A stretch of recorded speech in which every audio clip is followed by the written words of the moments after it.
जय माता दी भक्तों। आज हम आपके लिए संपूर्ण शिव पुराण के बारे में बताना चाहते हैं, तो प्लीज़ वीडियो को पूरा सुने। एक भी जगह आपने स्किप किया तो आप नहीं समझ पाएंगे शिव पुराण के बारे में। तो आइए देरी करने से पहले शुरू करते हैं। भगवान शंकर के पूर्ण रूप काल भैरव। एक बार सुमेरु पर्वत पर बैठे हुए ब्रह्मा जी के पास जाकर देवताओं ने उनसे अविनाशी तत्व बनाने का अनुरोध किया। शिव जी की माया से मोहित ब्रह्मा जी उस तत्व को ना जानते हुए भी इस प्रकार कहने लगे, मैं ही इस संसार को उत्पन्न करने वाला स्वयंभू अजन्मा एकमात्र ईश्वर अनादि भक्ति ब्रह्म घोर निरंजन आत्मा हूँ। मैं ही प्रवृत्ति और निवृत्ति का मूलाधार सर्वलीन पूर्ण ब्रह्म हूँ। ब्रह्मा जी ऐसा कि पर मुनि मंडली में विद्यमान विष्णु ने उन्हें समझाते हुए कहा कि मेरी आज्ञा से तो तुम सृष्टि की रचयिता बने हो, मेरा अनादर करके तुम अपने प्रभुत्व की बात कैसे कर रहे हो। इस प्रकार ब्रह्मा और विष्णु का अपना अपना प्रभुत्व स्थापित करने लगे और अपने पक्ष के समर्थन में शास्त्र वाक्य उद्धृत करने लगे। अंततः वेदों से पूछने का निर्णय हुआ तो स्वरूप धारण करके आए चारों वेदों ने क्रमशः अपना मत इस प्रकार प्रकट किया। ऋग्वेद कहता है, जिसके भीतर समस्त भूत निहित हैं तथा जिससे सब कुछ प्रवृत्त होता है और जिसे परमात्मा कहा जाता है, वह एक रुद्र रूप ही है।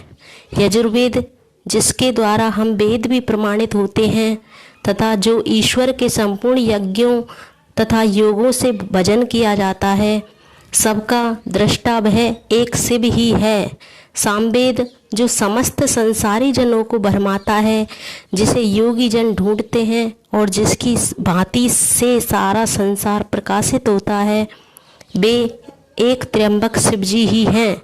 अथर्ववेद कहता है, जिसकी भक्ति से साक्षात्कार होता है और जो सब या सुख दुख अतीत अनादि ब्रह्म है, वे केवल एक शंकर जी ही हैं।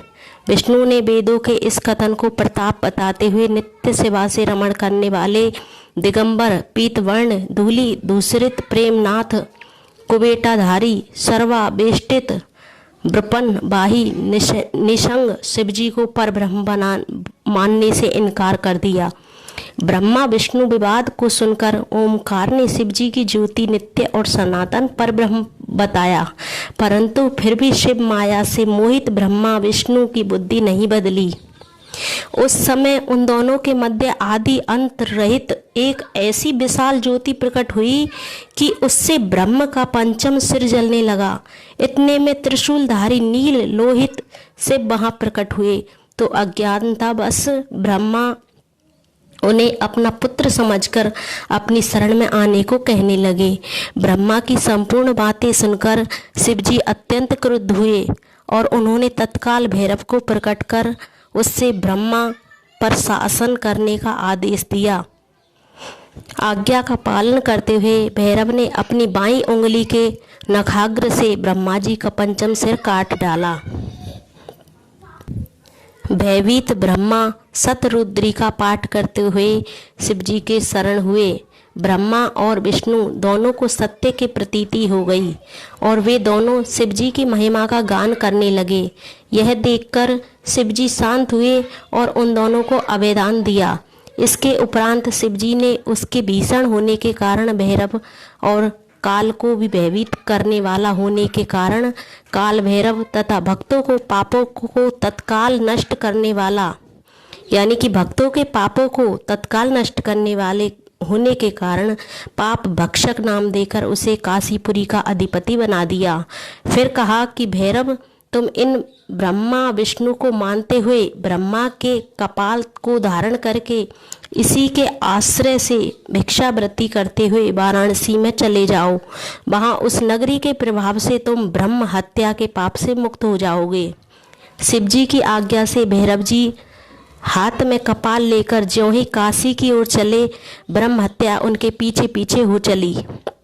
विष्णु जी ने उनकी स्तुति करते हुए उनसे अपने को उनकी माया से मोहित न होने के माया से मोहित न होने का वरदान मांगा। विष्णु जी ने ब्रह्म हत्या के भैरव जी के पीछा करने की माया पूछना चाही तो ब्रह्म हत्या ने बताया कि वह तो अपने आप को पवित्र और मुक्त होने के लिए भैरव का अनुसरण कर रही है। भैरव जी ज्यों ही काशी पहुँचे त्यों ही उनके हाथ से चिमटा और कपाल छूटकर पृथ्वी पर गिर गया और तब से उस स्थान का नाम कपाल मोचन तीर्थ पड़ गया। इस तीर्थ में जाकर सविधि पिंडदान और देव पितृ तर्पण करने से मनुष्य ब्रह्म हत्या के पाप से निवृत्त हो जाता है। तो आगे की कथा अगली वीडियो में। आज के लिए इतना ही। चैनल को लाइक, सब्सक्राइब और कमेंट में हर हर महादेव लिखना ना भूलिए।